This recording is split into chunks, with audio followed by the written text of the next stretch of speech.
Uh,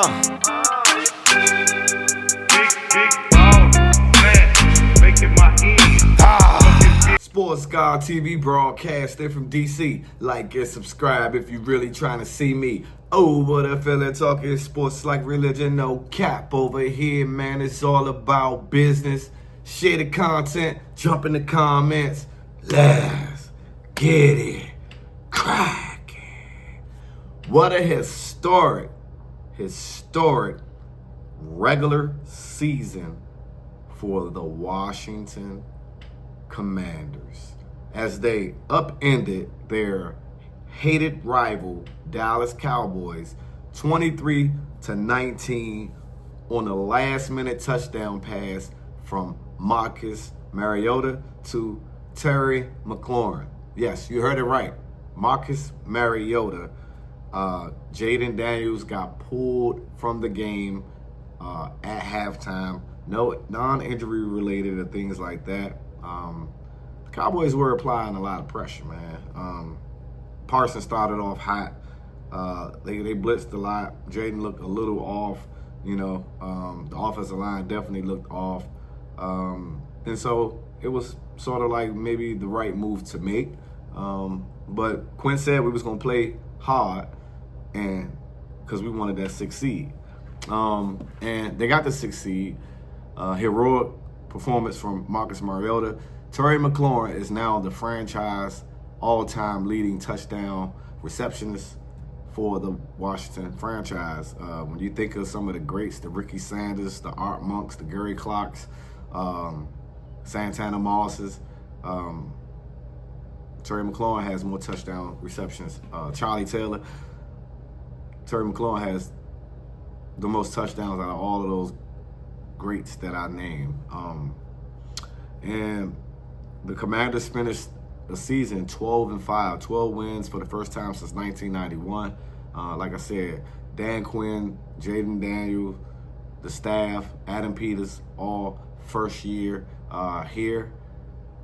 And look what a year can do. A team that was 4-13 last year, a franchise that was in shambles for quite some time. 1 year flipped that around, and the crazy part is it's just the beginning. It was supposed to be a recalibration season. We recalibrated into 12 wins, and we got a lot of money to pick up some top-notch free agents, and also to just stack up more depth for the roster and for Jayden Daniels at receiver. And we got draft capital. So it's going to be amazing to see what they can do in year 2, considering what's been done in year 1. But let me get to the game real quick because the playoffs are now set. And yeah, I'm happy to say that the Washington Commanders will be in the playoffs, right? Marcus Mariota, 15 for 18, 161 yards passing, 2 touchdowns, no interceptions. Jayden, by the way, if you wanted to know, was just 6 for 12 for 38 yards passing. He got sacked 4 times. Mariota got sacked 2 times. Mariota had a big scramble on 4th and 1 for like 33 yards, right up the gut. He pulled it immediately and sprinted off. And Marcus Mariota looked like the Heisman Trophy quarterback that he was at Oregon on that play. He looked really young running the ball on that particular play. He had 5 carries for 56 yards and a touchdown as well. Brian Robinson and Eckler and they couldn't really get it going at all. Like I said, Dallas played tough. Trey Lance made his first start in so many games. He threw for 244, 20 for 34, no touchdowns, no interceptions, got sacked twice. Dotto did good for them. But the Commanders overall, it's like the 4th game in a row where as though, they just can't put no teams away. They are in games where they have to come back, have to win the game on the last drive. And it's good for a morale. It's good for a team to be able to stick together in tough games like that, to be able to win tough games like that, because you feel like you're never out of the fight. And as long as you're in the fight, you always have a chance to win, because when you win in games like that, me being a former player, when you're winning close games like that and your team always feel as though just give us the ball last and we can make something happen, It's a sense of belief that goes around in the locker room. Every player feels like, hey, it's their moment, it's their time, and the Commanders have definitely been doing that. They roll 5 straight. They're coming into the playoffs with 5 straight wins, and they're going against a hot team in Tampa Bay Buccaneers. But I just wanted to run down the Commanders, man. 12-5, playoff bound, wild card. Let's break down the wild card weekend. This is going to be absolutely crazy.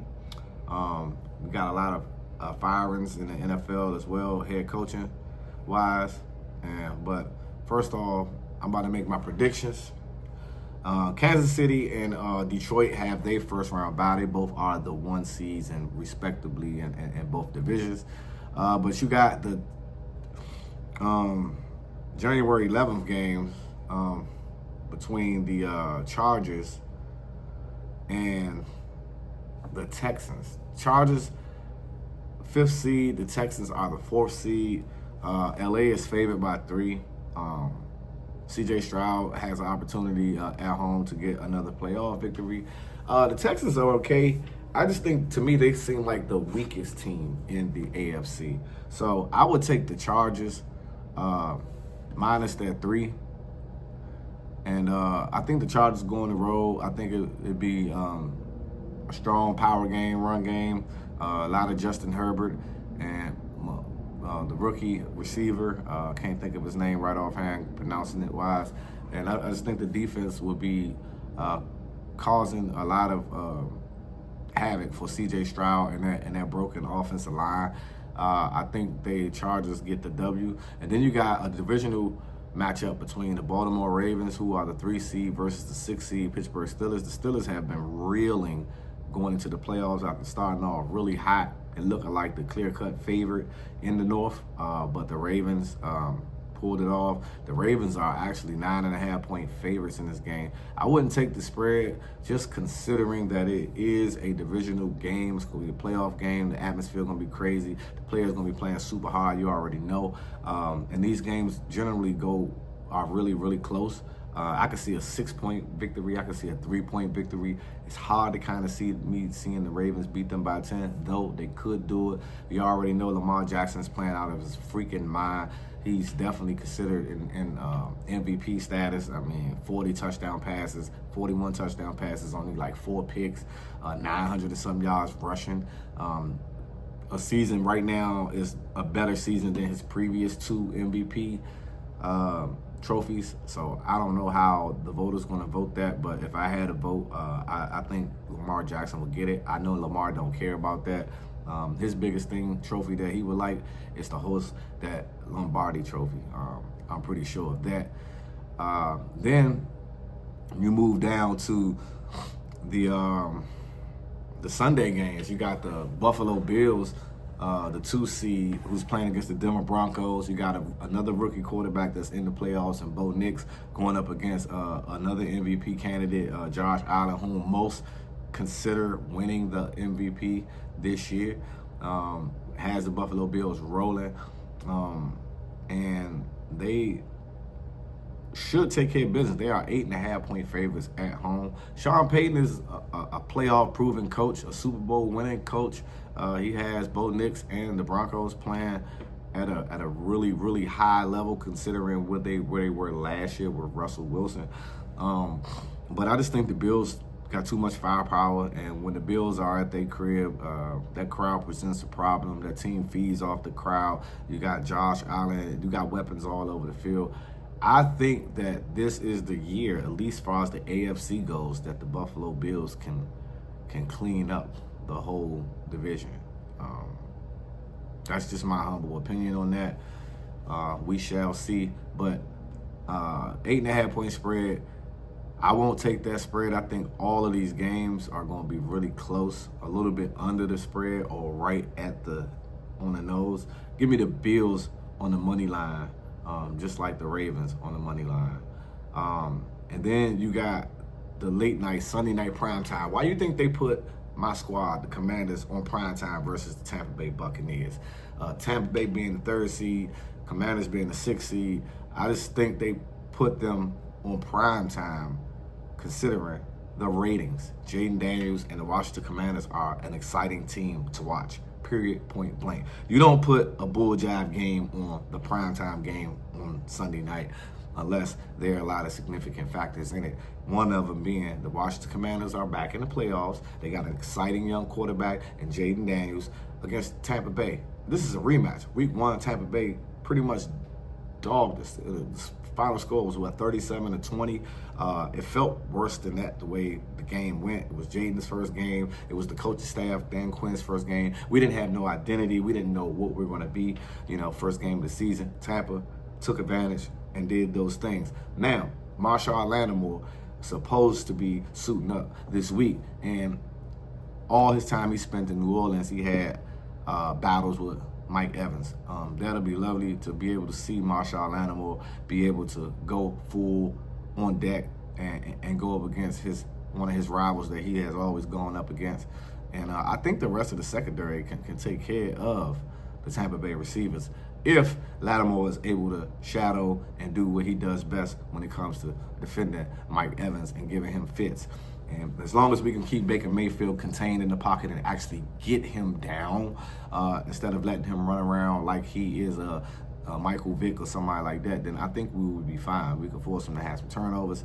And offensively, we got to play clean football, got to get the ball out of the hands, got to make the catches when needed, got to make the runs when needed, and got to stay ahead of the chains.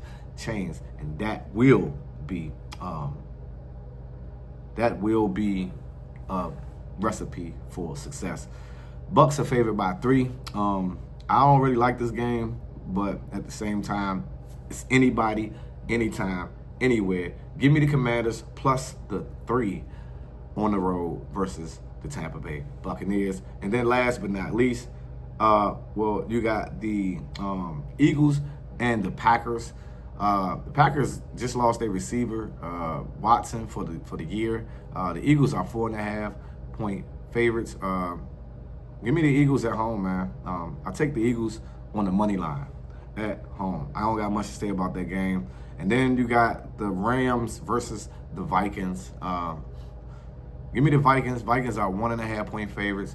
Give me the Vikings at home on the spread. You already know who it is, man. What's your thoughts, man? It's your boy, Sports Guy TV, where we talk sports like religion. And I'm out. Until the next time.